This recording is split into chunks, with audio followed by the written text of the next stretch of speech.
Hello and welcome to the Powerhouse Podcast, a platform to unearth and elevate female powerhouses who are changing the face of sport and beyond. I'm Rosiekmita and this is Molliekmita, and let's be honest, Mo, it's been a mad journey so far. Yeah, it really has. And in this episode, you'll hear about where it all began, what struggles we faced along the way, and what we've achieved through resilience, hard work, and by sticking together. Let's dive in. Well, this feels a little bit odd, doesn't it? I think this is actually the first time we've been in front of camera with a mic in front of us and just been able to talk, which feels a little bit surreal. But I'm really excited to be here with you. 100%. And do you know what? It is a strange feeling because obviously the Powerhouse Pod is all about bringing the most powerful women from different industries into this room to unearth their proper stories. Yeah. Do you know what I mean? How have you got to those places? What have you been through? And that's the bit I'm so excited about. But I think before we delve into their journeys, it was probably time for us to delve into ours, right? Which I don't think we've ever done. We haven't done that. And I think it's the perfect opportunity to, just so people can really, I think, understand who we are, where we're coming from, and why we're so passionate about what we do. So here we are, guys. The Powerhouse Pod, episode 1. When you first came to the table with, let's maybe do the first episode about us, I put my hands up. I was very much against it, weren't I? I had to really persuade Mole to do this. Because the thing is with Mole, right? And here we go. No, listen. We're not going to have any rows. We've promised ourselves we will not be rowing today. But I do think you take a while to warm up. Whereas I think I'm always naturally been a little bit more open than you. So I'm just fully up for having a conversation, telling people about our lives and our backgrounds, because I just think it's quite interesting for, we love getting to know people. So I want people to get to know us as well. Whereas I know you're so reluctant and you're so against it at times. So anyway, you could say I've been persuasive. You say well done to me though. Well done, well done for being this is quite a big moment. Why do you always need such that reinforcement? Molly always needs a pat on the back, whatever she does. Oh, go on, give me one. But no, you're right. And I think even coming here today, I did feel very nervous last night. I felt very apprehensive on the way here because you know that you're going to have a conversation that you've never had before, in front of people, or actually even with each other or even with yourself. So I think that's the nervousness in me. And I think what this is going to be great for, if anything else, is just to let loose a little bit and not worry too much. This is the first time in our lives where, God, there's no real pressure to stop. Yeah. We could just chat. Yeah. And it does feel nice. It already feels quite nice. And you have to give me a minute to settle into this because, I definitely maybe find it a little bit harder than you, but I'm excited today to just, go for it. So be nice. I'm going to be nice. Be 100%. So nice. I will be nice. Okay. All right, well. Lovely tea, by the way, whoever's made this. Lovely tea and lovely mugs, I must say. Yeah, you can get yours now. I don't know where, but you'll be able to get yours now. For anyone that can't see, they are lovely little Powerhouse mugs, aren't they? So. Right, so I don't think there's any better place to start when talking about someone's journey and talking about our journeys than going right back to the start, to be honest. What would be, I suppose, your earliest memory that you can remember from life, really? It's be interesting. Imagine we have the same memory. I know. I've got to say my earliest memory just has to be, do you remember when we had the small house in Enfield? For anyone that doesn't know, we're from Enfield in North London. We're Enfield through and through. I think when you're from Enfield, I think you also just want to be a bit proud of that. But yeah, so we're from Enfield in North London. 2 of 5 siblings with the babies, twins. Definitely a mistake, but yeah, the age gap doesn't quite add up. Miracles. I like to think miracle. Some say mistake, I say miracle. But yeah, it's got to be that, just all of those moments, just in the madhouse, playing football constantly, being out with the boys. I don't know. What was yours? My earliest memory was probably being in that garden with you, playing 2-touch, passing constantly to each other, dad in goal. And us just loving it. I know we didn't have much. I know all we done was play footy, but I loved it. We went fishing over the weekend. We used to do fishing a lot, didn't we, Dad? Yeah. We'd have the poles. Yeah, we couldn't do the rods, but we'd have a pole each. Remember the blue poles? Yeah, we'd go fishing of a weekend. We'd be at the swimming pool constantly, down the pub, playing pool. We're unbelievable at pool and darts, didn't we? Oh, pool Let's and just darts. put that out there. Pool and darts. We're like 65-year-old men. We are. We are. Listen, if you want to meet us down the pub and pull a darts, we're there. Mate, we'll take you on. We will Because take you on.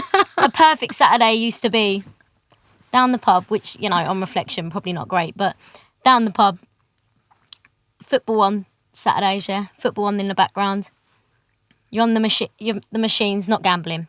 You know, the spot the difference machines. Oh, spot the difference machine. They were quality. Yeah, spot the difference machines.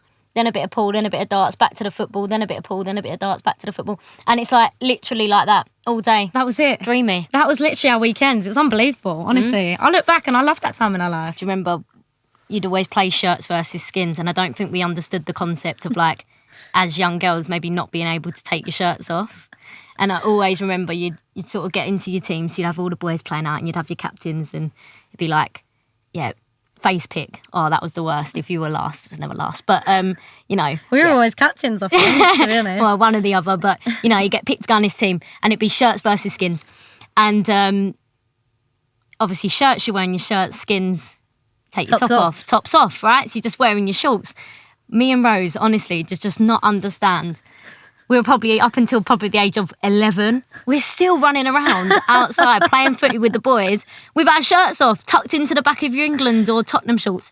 And you just honestly just felt so alive and so weren't labelled as like the girls. You just loved football. And I think that's such a, you know, when I reflect, it's such a defining moment to just feel like actually you weren't a girl, you weren't a boy. 100%. You weren't labelled as anything. You were just allowed to go with what everyone else was doing. And I'll never ever forget that. The shirts versus skins moments always take me back. 100%. Like, we just thought, well, we're hot, so we're going to definitely try and get in our skins team. 100%. And yeah, that was it. But even on that, like, I suppose my earliest memory, to be honest, is of you. So I always remember, and it weren't in Enfield actually, it was at Nan's house in Harrow. And we were having a conversation with, I don't even know if you're going to remember this, but we were having a conversation at like lunch one day with Nan at hers, and she mentioned about this big tree had overgrown in her path that she used to walk up and down the garden in, so she weren't able to get her steps in basically anymore. Oh yeah, I do remember this with a Zimmer frame. Yeah, she had a Zimmer frame, so her only bit of exercise that she could ever do was walk up and down her path, but the tree had overgrown. So anyway, mentioned it in a comment over lunch, went straight over my head. I'm sure it went straight over Mum's and everyone's in the room. Anyway, I go back out to we were probably playing football in Nan's garden anyway that afternoon, but that same afternoon that Nan mentioned that tree, you went out there. Once again, T-shirt tucked in the back of your shorts. And you are going at this tree with a saw. Do you not remember this? I do remember. I can't getting the believe tree you're down. allowed to touch the saw, by the way, at the age that you were, because I can't even remember. You were very, very young. We were both young. But you were just going at this tree with the saw, just determined to get it down for Nan. And you did in the end. Obviously, I'm pretty sure Sam or Richard, who are our brothers, ended up like helping out in the end. No. No, was that all you? No, it was all on my own. The big tree was all you at 7, yeah? Okay, fair enough. I put it on my back. But yeah, I do remember that. But I think that once again come down to the fact that we weren't told or made to feel as if we couldn't just go and do whatever we wanted to do. And you clearly had that in your head that you wanted to get the tree down for Nan, and you done it. Well, yeah. So I do remember that. You know, yeah, have been on the tools from early. Early age, yeah. Yeah, any trees that need cutting, I'm there. And on reflection, I do believe that our childhoods have really shaped us to being the people that we are right now. Like these 30-year-old women who are just really passionate about women just being themselves and really honing in on who they are. And I genuinely believe that stems from way back when we were playing footy in the garden. 100%. And, you know, this passion for just like actually giving young girls an environment and space to be themselves, express themselves. And, you know, I think for us, having those environments around us have allowed us to find out who we are and what we enjoy and our purpose. And we found our purpose in football because we were allowed to do it. We're allowed to experience these things. So I think for us, what we've built now with Powerhouse Project and, you know, the fact that we're sitting here right now, having built what we've built and had the journeys that we've had, has all come from this sport, all come from this passion in football. And I dread to think what our lives might have been like had we not have had that. Yeah, like when I look back, obviously it's been a mad journey so far, crazy childhood. And I think when I think about how I felt and how probably you felt, I do have a lot of like happy memories. Do you know what I mean? But I think throughout all of it, there was a lot of stuff we forget and a lot of stuff I don't remember until we have these chats, which is obviously quite hard to have. But like, that you remember there was also a lot of stuff going on that maybe we didn't share or we weren't open about, and maybe we were hiding away. So now we're here and I feel like we've lived through it. I feel almost like empowered to chat about it. And I know that sounds, I don't know how that feels for you, but I just also feel like if we're going to do this, we should do it now. Yeah. So, there was a lot going on. There was a lot going on. I do think, football and our family were great distractions maybe for a really difficult period throughout our childhood and our whole school life. But behind the scenes, it wasn't easy, was it? No, it wasn't. And I suppose it's the first time we've ever spoke about it. But throughout our whole childhood and throughout our whole school life, up until the age of 17, we were dealing with a lot behind closed doors and having to manage our dad, who was a alcoholic and really suffered with addiction. And it's mad to sit here now and be talking about it because we never have. And it was a really difficult moment for us. And I think where we were always these happy-go-lucky girls,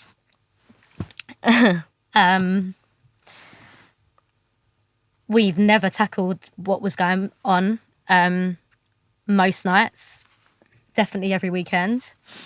And it's really important that we do talk about this because I know there'll be a lot of young people going through the same thing and probably can't see a way out. And I think there were definitely times where we were going through what we were going through with Dad and not really seeing a way out of that. And we've eventually got there at this age now. But that wasn't a great moment in our lives, and we can dive in.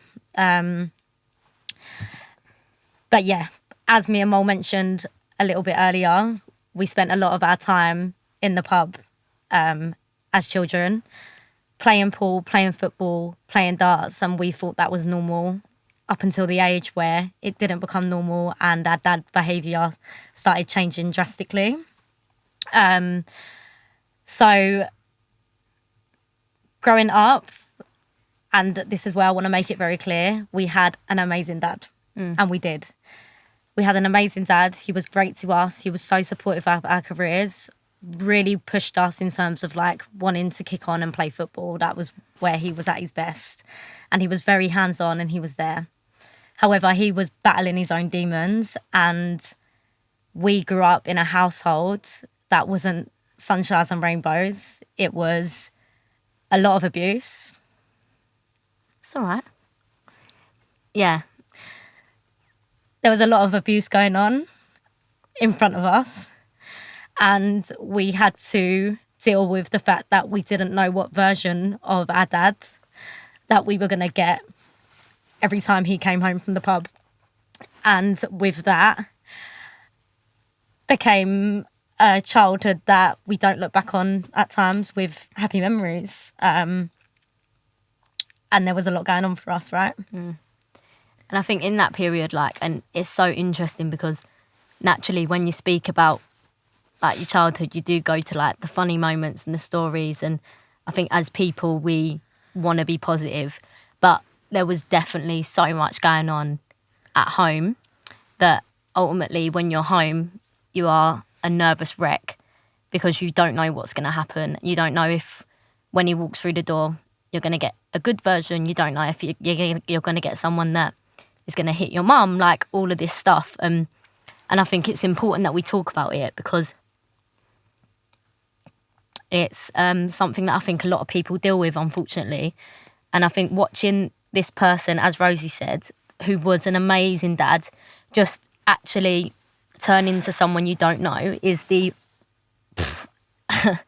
is the scariest and saddest thing I've ever watched happen. And I think what happens is you have this person that has, you know, made you who you are, and you slowly start to realise they're not actually who you thought they were. And it's so sad because you're also so young that you can't understand addiction. You can't understand that this thing owns you. And we couldn't get our heads around that. I just remember feeling so confused. Like, why is he picking drink over everything he's got? He's got, you know, beautiful kids. He's got a lovely, you know, partner in mum, and you've got a family, and you're choosing this thing over and over and over again. And to a point where, you know, he lived in our family home and then he didn't. There were, you know, restraining orders. We couldn't see him unless we ran to the end of the road, and, you know, our mum would watch us as we ran to the end of the road. He couldn't step foot onto our road. And, you know, you just look back and you think, how has it gone from, how have you become someone who you are when you were someone that was so different? And to watch someone you love disintegrate so quickly was really hard to watch. And I think it's filled us with a lot of worry, embarrassment over the years. I remember, you know, we've spoken about football, and I remember, you know, some of the biggest moments in our life. You know, you play for Tottenham and you go to your first game, but your dad turns up drunk, and you know, all of this stuff. And I just remember feeling so like I couldn't focus because I was more concerned about sorry. I just remember feeling like, and I don't know if you felt the same, but I just remember feeling like I couldn't ever focus on or enjoy this thing that I loved, and it sort of ruined it for us. Do you know what I mean? Because you finally are working hard, you're getting, you know, you're playing in teams now that you thought you'd never play in, you're getting opportunities like going to America that you thought you'd never ever get. And this person that is supposed to be there to help you actually makes it hard. And, you know, turning up to games and he's literally collapsing on the floor, or he's like, you know, all the other mums and dads have to take him away. And, you know, you can't go home with him. You've got to get in someone else's car, or he can't take you to football anymore. You've got to go with someone else. Like, we were so lucky with the group of girls and parents that we had with us throughout those age groups. But, you know, you just feel so different to everyone else because your dad's the one that, like, turns up and embarrasses you. So that was, like, really hard. And I think now I'm older, and now we're older, I think we can look back at that time and feel all of those emotions, but also feel really sad for him because you don't understand what it is. You don't actually get it. But, like, it's not also his fault. Do you know what I mean? He just didn't know how to help himself. And I wish, this is my one regret, I wish I was a little bit older that I could help him, because I was just angry rather than sad, or, you know, I had more anger than sympathy. And I think that's the problem. When I look back now and I try to understand it, I just think you were crying out for help, and actually no one was able to help you. So that was really hard. And I think the repercussions of that time in our life, you know, a lot happened in, you know, you got to remember we're at school, you know, we're at school and you're going to school every day, you're putting on this face every day. But when you get home, there is stuff happening. And, you know, I remember getting to 16 years old and losing our house that we lived in. Like, actually losing the house that you've grown up in because he is no longer able to support our family, and you lose this home that you've always had, and you are put, you know, it's a repossession right. So you, like, don't have control anymore. They take that away from you.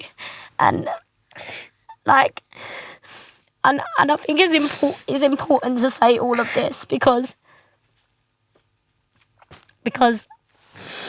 I think we felt so out of control financially, emotionally. I felt so like unable to help. And so reliant on others, right? Yeah. Like, I will never forget that day where we go home, and bear in mind our house was on like a road that everyone would walk down on the way to school, so everyone knew we lived there. And I remember like seeing they put the signs up. I don't know if you remember this, but I do. they had signs up in the window saying that the house had been repossessed, and we had like our mates like messaging like, what's going on, like, are you not living there anymore?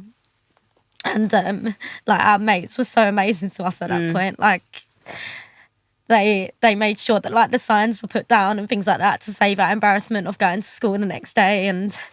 But just like not having any control. And to be fair, like we had amazing friends and family around us at that point who were able to take all 5 of us in, which was 6 including mum, which was incredible. But I just look back on that stage and I'm just like, we were scared little girls not knowing what to do.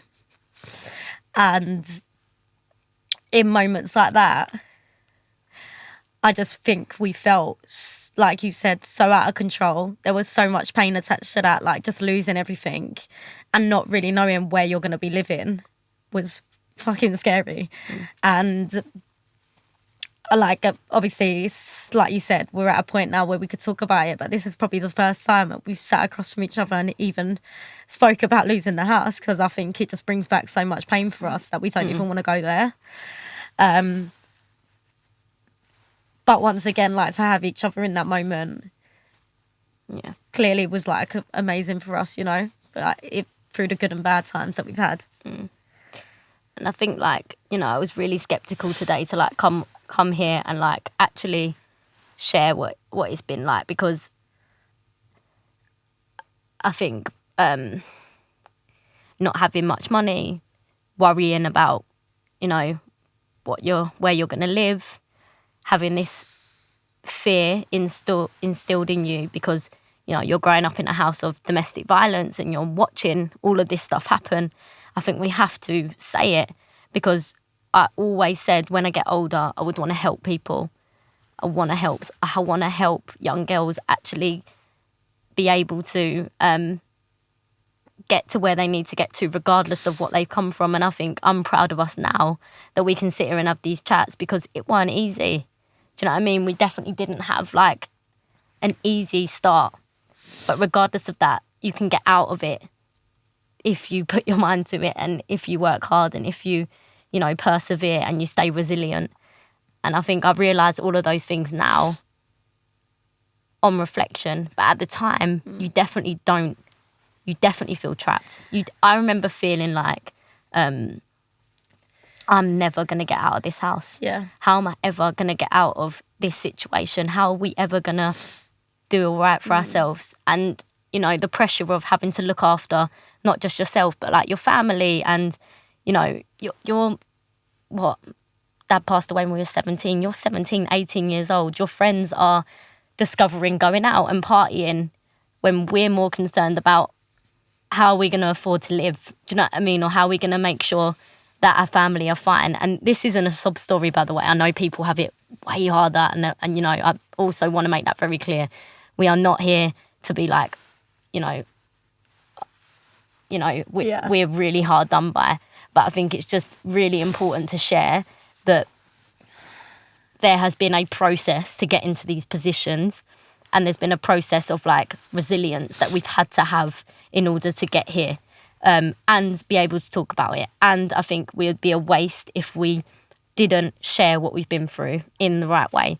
So I think we have probably missed out on a lot of childhood stuff, and I know we laughed about it earlier, but I think we've missed out a lot on our teenage years, our 20s maybe, because it has been more about surviving rather than enjoying. That's how I feel anyway. Yeah. And I think I enjoy my life now, but it's taken a long time to get there.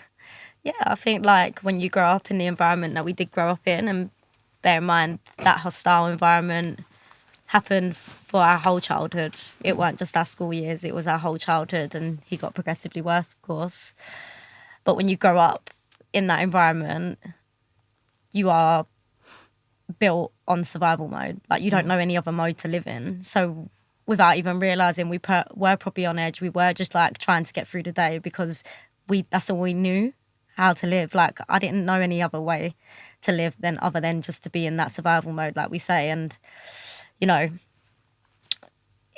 it's so mad to say, and like, I really hope this comes out in the right way. But off the back of like, obviously, years and years of my dad neglecting himself and drinking the way he was drinking, we unfortunately lost him when we were 17 to alcohol and alcohol abuse. And in that moment, because of what we were going through and what we had been through for so many years, in a weird way felt like a little bit of relief that he was out of his own pain as well, which I feel so mad for saying. But it's just like, and I actually feel guilty for saying that, but like, relief for him, relief for us, to not worry of like, are we going to find him in a ditch? Are we going to have to pick up more of the pieces? Like, it's so mad to think back and think that like that was probably one of my first thoughts. But it kind of was. And there's a lot of like, yeah, relief in that moment, but then also guilt, especially now being older and understanding that like it wasn't a choice. Obviously, I think back then when we were going through what we were going through with him, we just genuinely believed it was black and white and he was choosing drink over us and our family. Like, I genuinely think we believed that. So I think now looking back, there's a lot of guilt attached to that moment in our lives as well, because like you said, I just wish we could have helped him through. But like, I do want to highlight, like, he was an amazing dad. Yeah. And he really bloody was. Like, I remember he used to carry this backpack around. Do you remember the backpack? And he'd have literally cutouts of newspaper articles that we would have been in from either like playing for Spurs or playing for the school team or whatever, and would pull it out and show his friends at every pub that he'd stop off at, and like just little things like that. Like, he was amazing and so proud, but it's just very sad that the impacts, it's very sad the impact that the alcohol had on him. And so yeah, like, unfortunately we went through the loss of him and grieving him at a very difficult time in our lives. We were 17, and as we mentioned earlier, we did get the opportunity to go to America. But very long story short, we were preparing for America. Dad was very excited for that and really, really wanted us to go out to the States. Like, that was one of his dreams, for us to go out to the States, and we were pushing hard to make that happen. And we were due to fly out in July. However, we lost my dad in the February. So a few months before we were due to fly out, we lost my dad in the Feb. And me and Mol sat down and was like, we probably didn't even get emotional with each other at that point. I think we probably were just staying like very strong, so we didn't see each other upset like this. But I think it was a very quick conversation around like, do you still want to go? And we said, yeah, we got to go because we got to go for Dad's. End up flying out in the July. But to be honest, was grieving the whole time in America and really couldn't get ourselves into the present moment, could we? It was just constantly thinking about Dad. We were up all hours of the morning thinking about Dad, going through that grieving process, crying our eyes out, doing that. And that was very hard as two 17-year-old girls who had never lived away from home, never been away from Mum, never been away from our brothers and sisters at that point. To do that alone was pretty difficult. So I think, once again, losing him at that point in our lives tarnished a moment that should have been amazing for us. I think that was very heavily tarnished, of course, with the death of Dad. Yeah, which was a difficult stage in our lives, isn't it? Yeah. And I think, like, when I look back at like all of this and the America stuff in particular, I think we saw that as like a bit of a way out. I think when you spend like your whole sort of 15 years on edge, embarrassed and worried, any escape would have been the best thing. And I think we saw that opportunity to go to America till we were 21. You're signing like a 4-year scholarship, right? So 21. To get that, I think we saw that as like, oh my God, we can run away from this. Yeah. You know, and I don't think you realise at the time that that's what you feel. But like when I look back now, I'm like, we definitely saw this as like the escape from that. And then obviously, you know, you learn, you get older, but like you can't run away from grief. It's going to catch you up. And unfortunately it did, to a point where this big moment that could have been life-changing for us, you know, we have to come home and that doesn't work out. And I think at that point we probably felt like we had let everyone down, ourselves down. It was like the biggest thing that maybe would have ever happened to anyone that we knew or in the area. So I think we felt a lot of failure attached to that. But on reflection, it just weren't meant to be. Do you know what I mean? On reflection, it just weren't meant to be. But, you know, I look back at everything that's happened with Dad and, you know, our family, and I'm so grateful that we have the family we have. And I've got to say, I don't think we've ever spoken about it. No. I think, unfortunately, we have this, and, you know, they will listen to this, but I think we have this dynamic that I think a lot of families probably do have, where you sort of stay surface, don't really speak about the traumas or how everyone feels and how has that affected you. Never spoken about it. I mean, we haven't spoken about it. Do you know what I mean? We haven't spoken about it. They definitely haven't. And I think what I hope this does now is allows us all to have a conversation when they listen to this. Maybe we'll listen to it all together or something. But, you know, I think I want to get comfortable in this process of doing this podcast, of being vulnerable and open. And I want anyone that comes on to the podcast to feel that they can, like, go there. Yeah. And I think we've gone there and we will continue to go there. But, you know, all of these experiences make us who we are and make everyone who they are, you know, eventually. You just can't see it when you're going through it. But, you know, I wouldn't change a thing, because I think ultimately Dad would have always had those struggles. And what it's done for us long term is allowed us to, you know, be strong women. I believe that we've been resilient, persevered. But I think a lot of young people going through similar things, where you've got a parent who you lose. For example, losing a parent at, you know, any age is terrible, but losing a parent in your teenage years was bloody hard. But also having a parent that's suffering with addiction is a whole different situation and scenario. And unfortunately, I think it is a common thing that happens. And the more we can speak about it, the more I hope that it is a conversation that comes up. Yeah. Deep breath, deep breath. I'm very glad that bit's over. I'm not going to lie. I was really struggling and dreading to talk about that. But yeah, I'm glad we did. 100%. And it's hard in a moment to, like, go there. But I think also, like, you know, just nice to go and have a little break after you have that chat. Do you know what I mean? Yeah. Kind of have a little freshen up and just, like, come back in the room and be okay. But no, I think, yeah. I mean, I'm surprised we even got through that, because normally when me and my other cry, we cry. As in, like, you can't hear, do you know when you're crying that much, you can't even hear yourself cry, it's just silent. Yeah. We normally do cry like that, so I'm pretty pleased that we were able to get through Yeah, that. for anyone that doesn't know us, we are criers. At anything. Anything. So yeah, I'm surprised that didn't go into full meltdown mode and I said, I can't do this. And then, you know, we don't have an episode. So well done. But yeah, as we said, you know, it's just important to be honest, isn't it? And I think after all of that stuff happened, I think it took us a good few years to find ourselves again. I think that we did then go into this little bit of, like, what do we do now mode, because we had this big, you know, American dream.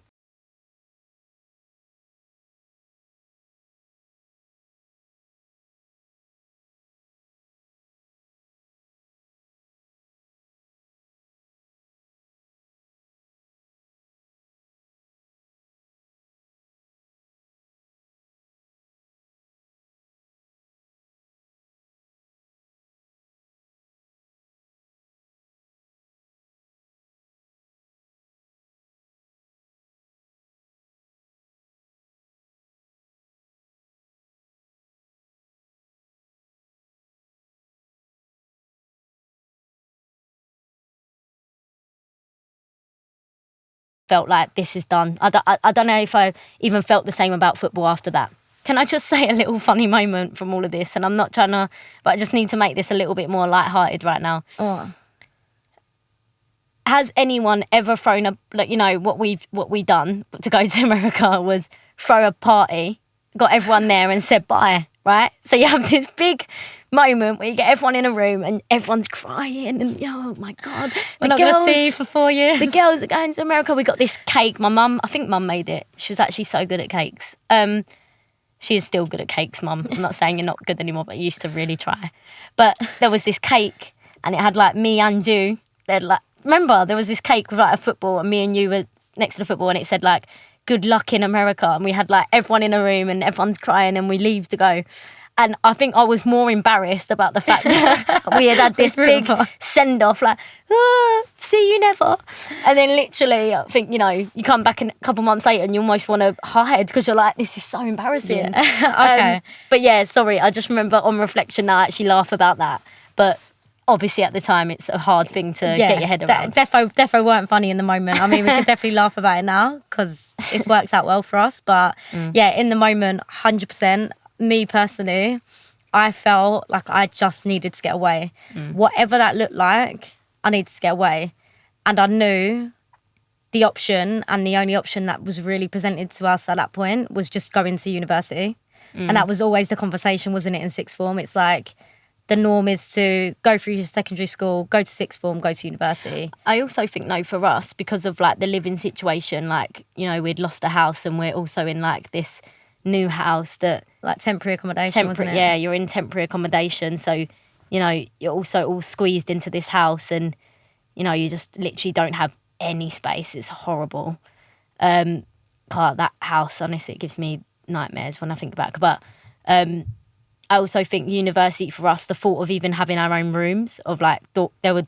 like dorms, they're dorm right? rooms, yeah, I think that's what you call them in first year. But I think that's the bit that excited me. I was like, whoa, I'm actually going to have my own like space. This is crazy. Exactly. Yeah, so grateful for that. Yeah, and exactly that. But I do think like, yeah, we were very lost. Obviously, we ended up going to 3 different universities in the space of 4 years, which crazy. Obviously is crazy. And I think, to be honest, like without going into depth around those 4 years, I think that represents just how lost we were. It was very much like, we don't know what we're doing. We're just going to be very erratic. Every time we feel like we're going to leave, we're going to leave. And that kind of did summarise it. And, you know, I even remember this is how erratic we used to be. Like, I sat you down, I was in tears one day, 2 years after living in Brighton with you at university, and said, I need to go home. Like, I don't know why. I just feel the need to be at home. I need to go back. And you agreed. You also got upset and said, I've been feeling exactly the same way. Shock, we never spoke about it. It took to the point where we were both having breakdowns. And that night, we drove home to London. That night. Never went back. And did not go back to Brighton. I think that one moment there really signifies what we were like. It was just like this constant need to escape. Escape. Right, we've made the decision, we're leaving. And that was it. And for the next 4 years of our lives after Dad's, I think it was very much like erratic. Now, that period of time, I think made us, because we had to go and put ourselves in situations that ultimately led us to where we are now. But I didn't even know that at the time. You know, like Powerhouse Project now, I actually look back and I think that all started at the girls' football club that we started. If I really think about it, you know. I do remember us always wanting to earn money, us always needing to earn money because of our situation and understanding the importance of that, but also always having like this desire to love what we do. Like, so we always would never like. So yes, we wanted to earn money, but I knew for a fact we were never going to settle just doing something for the sake of earning money. Like, I just knew that weren't in us. And I knew the one desire that we always had and the one burning desire we always had is to use football in some way. Because we understood, and we've always understood, the power that football had for our own lives. We say it constantly, even to this day. Football changed our lives. If we didn't have football, going through what we went through, through our childhood, in our teenage years, I just genuinely don't know where we'd be. So I always knew that there was always that conversation we used to have, whether that be like across the dinner table or whatever, of like, oh, we need to use football in some way to do some good. Like, I always remember saying that to you. Yeah, definitely. But it just comes back to that point. We knew it changed our lives. Yeah. So how could we ultimately have the best of both worlds, I guess? And again, that took years and years and years. And I think it's so important to tell this bit of our lives, because what people say to us now is, you two are so lucky. Yeah. And I think, oof, thank you. But, you know, this, first of all, I don't think we're lucky. I think we've actually worked very hard. Yeah. And I think there's this delusion now in the world that we live in, social media, all this stuff, that everything happens overnight and, you know, you don't have to really put the work in. But I'm very proud to say that I think we really have put the work in. You know, we were 19 years old when we started our first girls football club. I remember there being no girls playing. I think there was 3 girls actually. 3 girls playing football in our local area in Enfield. We teamed up with a local boys team. We took those 3 to 150 girls in 9 months. It was like a big transformation in the area. If you were a girl who liked football in Enfield, I guarantee you were coming to our football club, because we did not give you a choice. We're flying in the mornings, weren't we, at schools? Right, yeah. You want to come to football? Do you like football? Yeah. Well, you got ballet? No, you come after ballet. Yeah. After ballet, No, you don't like ballet anymore. You like football. But I honestly just remember anyone that I saw, you know, with a little girl who was like in the Enfield area, it's like, right, come to this on, what was it, Tuesday or Thursday night, and then Saturday mornings for the little ones, and then as you get a bit older, the evenings. But I remember feeling like in that moment, actually seeing people turn up was so rewarding. And then actually now, you know, you go from those 3 little girls to then having teams of girls playing football with female coaches in place. And, you know, we'd turn up on an evening, Tuesday and Thursday evening, and or Saturday and Sunday morning. And you feel so proud because you know you're part of this growth and evolution of girls football in the area. And that for me, I think was a massive, massive moment in what has helped us become what we are now and everything that we have ever created. Because I think we realised the power of creating environments, but also empowering girls, women, anyone, to give something a go. Yeah, absolutely. Because even like, so what we made sure we done with this girls grassroots club is that we had female coaches, right? That was like the key thing for us. That we were not settling until we had female coaches coaching every team. And I think that was the first time as well we saw the impact of having women empower women. And I think from that, just having female coaches on the ground for these little girls to look up to the female coaches that they were working with and understand that there is a place for them here in football. That was the first time where we had a light bulb moment and thought, wow, this is really powerful what we're doing here. But I do want to highlight as well, we did used to have the balls, bibs, cones, dirty, smelly bibs in the car.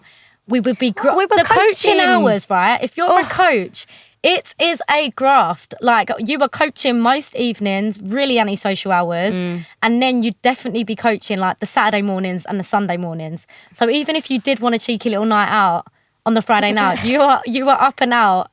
And bear in mind, like, on the pitch doing warm-ups at 10 a.m. regardless. Do you know what I mean? Like, and I just think even those moments, although we loved it, that really was like a moment where I think shaped us as well, of like, obviously being these women that we are now, but doing that at 19 where we were working with, you know, the coaches that we were working with, and we were coaching ourselves and working within the girls grassroots club.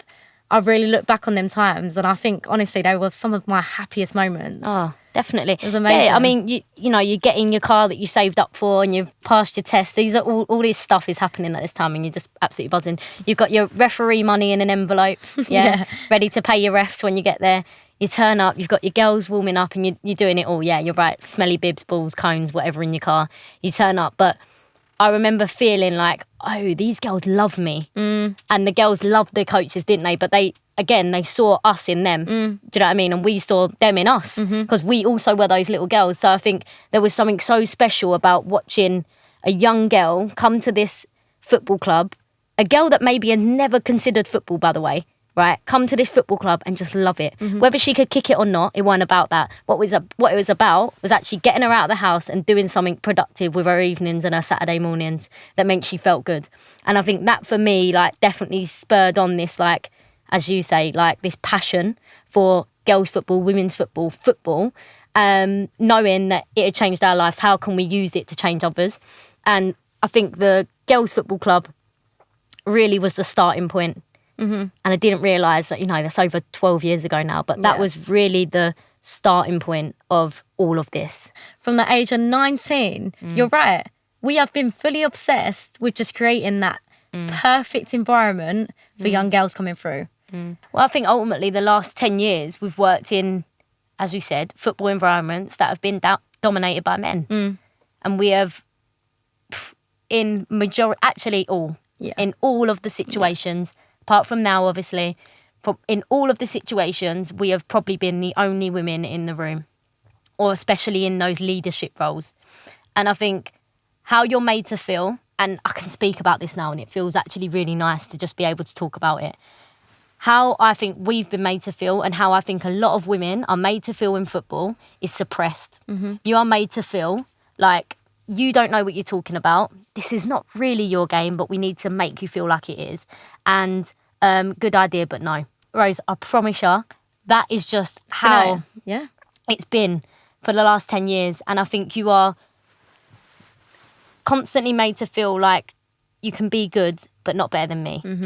And the minute they feel as if there's a slight chance that you may become better than them, there's a little bit like, but we'll knock you down.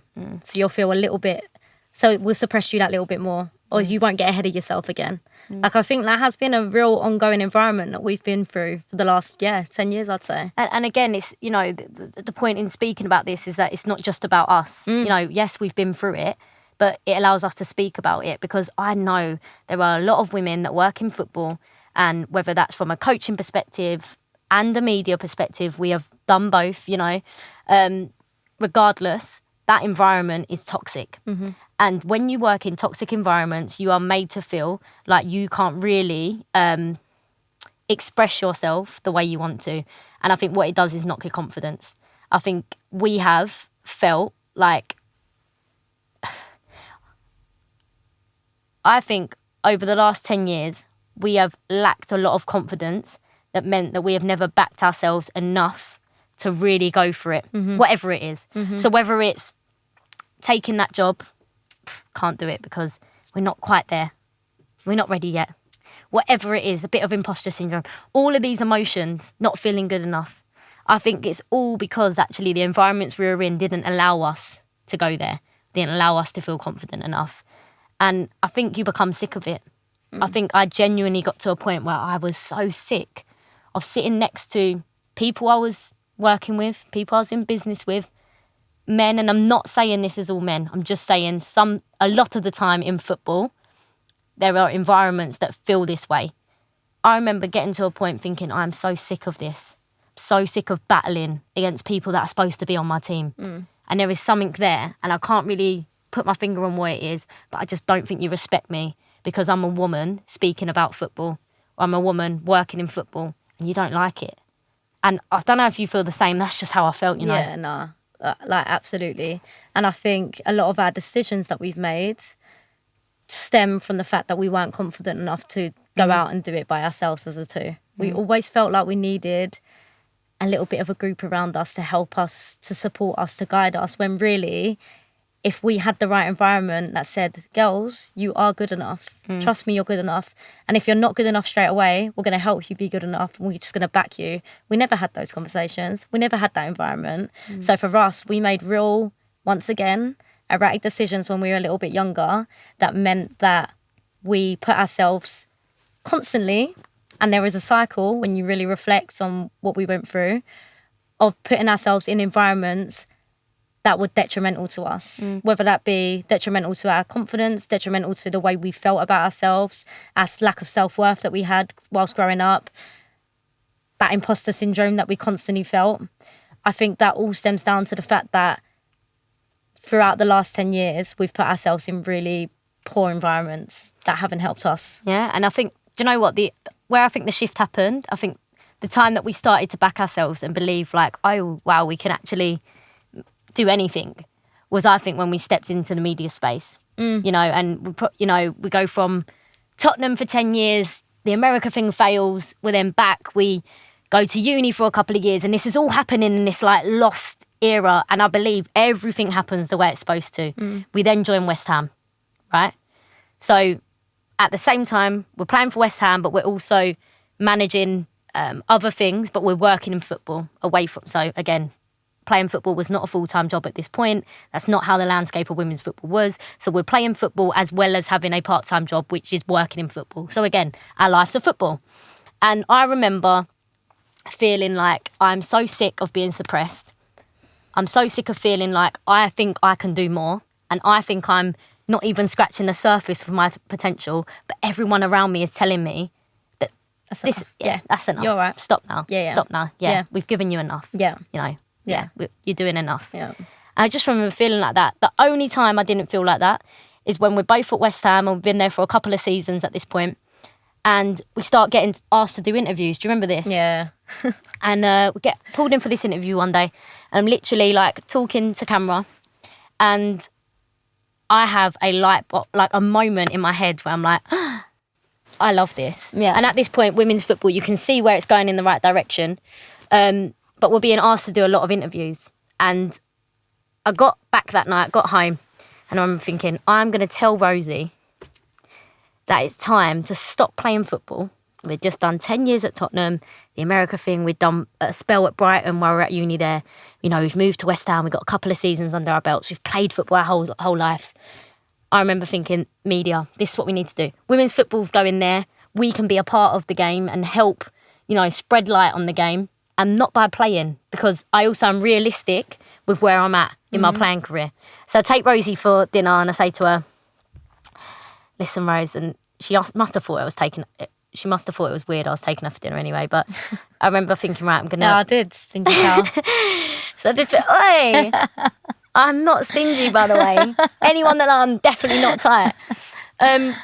One thing like Molly will always do is bite, by the way. Oh, Like, right, just anyway. one thing. So I take Rosie for dinner and I say to her, listen, you know those interviews we've been doing at West Ham? I think we need to consider... Actually, no. I think we need to stop playing football. Yeah. And we need to be realistic with where we're both at. You know, I think the playing thing is going to see its way out. I personally, as well, as I'd said earlier, had not felt the same about football for years before this. So I knew I was ready to go.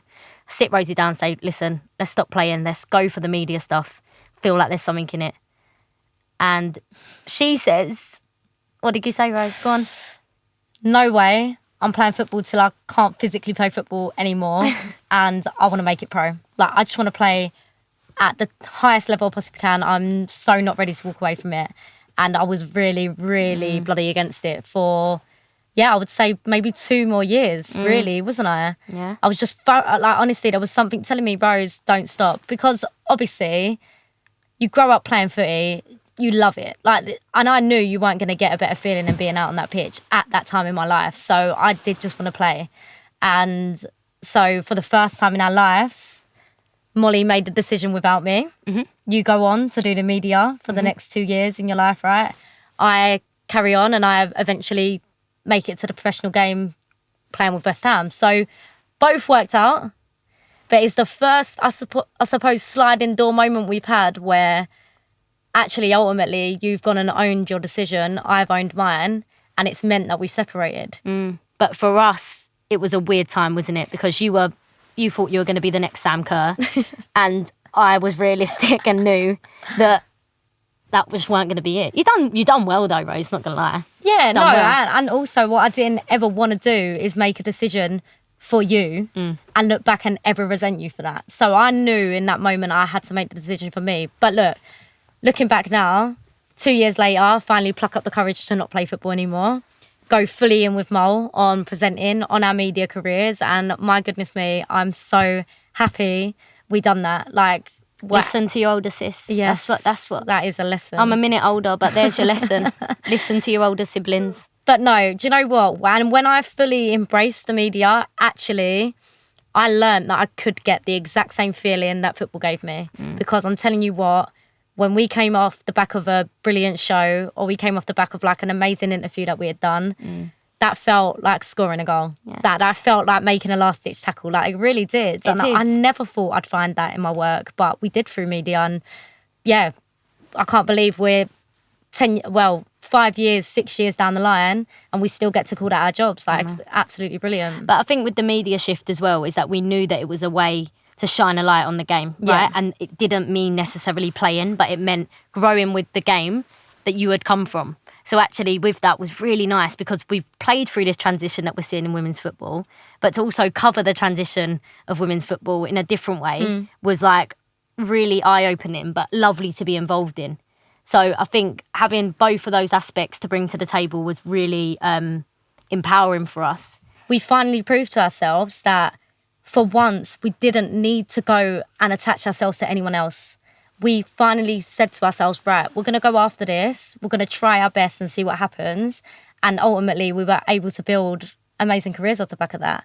And I think that was the moment we were like, oh my God, confidence and that having that self-belief comes firstly from you. And that is such a huge factor in going on and being successful. But I also think what it done for us is gave us, for the first time ever, like a bit of financial freedom, where we were earning our own money through ourselves, rather than depending on other organisations, other owners, for example, to believe in us to then allow us to live, you know. And I think once we were able to stand on our own 2 feet, I think that gave us a whole new lease of life. And that's why, you know, sitting here now in these situations where we know that we can do it ourselves is so like empowering, but also the biggest relief. Because I genuinely think for the last 12 years, we have been depending on everyone else. And I think the media stuff in particular has given us so much confidence, but it's also been a very difficult space to navigate, you know, for all of the good it's given us, especially covering women's football. But the minute that you start stepping into different spaces within football, for example, if you start now stepping into the men's football world, but you're a woman, you then feel you're back in that environment that maybe we've been through the last 10 years working in that male-dominated industry. Because being a woman, when you are working on a live TV show, for example, and unfortunately you come off that live TV show, these big moments in your career that you think are just going to be amazing and really propel your career, actually ended up making us feel terrible about ourselves at the time, you know. And I can speak about it now, but you're on TV shows and you can't go on your phone afterwards because you are getting abused left, right and centre because you're a woman on what is apparently a male show, a man show, or whatever it's labelled as.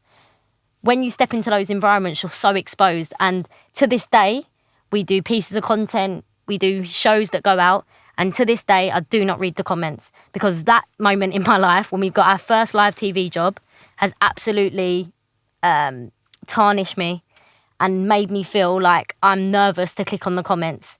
And the problem is we always read into the bad. So there might be 100 good ones, but there's also some really horrible ones out there. And I think what's so important is to be honest about this, because there has been progress and there's so many more role models now. And, you know, we are moving in the right direction. But the reality is there is still big issues for women in male-dominated industries, women in football, women in sport and beyond. And I think ultimately this is such a relatable topic for women working in any industries, where you just constantly feel like you're not good enough. 100%. But do you know what I feel like the real light bulb moment for us was?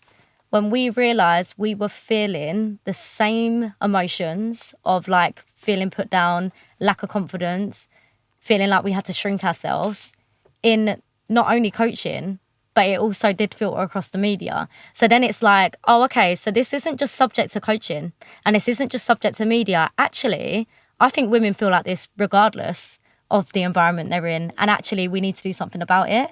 So I also think that was a real moment for us in which we realised that actually the problem is bigger than what we originally thought it was going to be. Yes, the coaching programme in partnership with Nike and the FA, went amazingly well that year. But I think we then sat down and was like, okay, fine, we've got this one coaching program, but how can we make this a bigger brand itself? How can we make this a bigger beast? How can we make more impact with the Powerhouse Project than ever before? For anyone that doesn't know, right, the Powerhouse Project is an organisation that is all about empowering women. It's about creating better infrastructure to ensure that women can reach their full potential. So whether that's from a coaching perspective, which has been our focus for the last 3.5 years with Nike and the FA, who have been huge supporters of our work, and without them we definitely wouldn't be in the place that we are today. Backing us from day one, definitely. And the last 3.5 years has been all about female coaching, whether that's from an elite point of view, and making sure that we have more elite female representation, or from a grassroots point of view, making sure that actually there's more representation at the bottom of the pyramid, but also diversifying the pyramid. This is all like important work to change like the actual infrastructure of female coaching. And I'm so proud that the Powerhouse Project has 3 programs currently working on doing all of this, 2 in the UK, 1 globally. So this is like huge work for us. And to see, over 50 graduates come through our programs already, to have an ever-growing community of women that just want to join the organisation from, whether it's being on the programme or whether that's being on the programme or being part of the membership or whatever it is. Women just want to be involved because I think they see something in the Powerhouse Project that they wish that they might have had. Mm-hmm. And that for me is so amazing and surreal to know that like people want to support this. Yeah. Do you know what I mean? That's what I think has been the most beautiful thing about building the Powerhouse Project, is just how much it's been needed. But actually, at first, us not even realising how much it was needed until we got the demand, until we started getting asked questions about branching out into other industries and things like that, Yeah, and it is just mad, like, to see the growth. And obviously, Pixel FC Academy has been announced, which is huge. Like, Powerhouse Project working with Google now to help more young women get into football media. Like, all of these programs are game-changing, but also, like, actually life-changing. Do you know what I mean? Like, you could be a girl that could never see yourself as a coach before the Powerhouse Project's programs. You could be a girl that could never see herself in front of camera, behind camera, working in sports media before the Powerhouse Project's programs. So I think everything we're doing is so impactful because we're physically doing the work.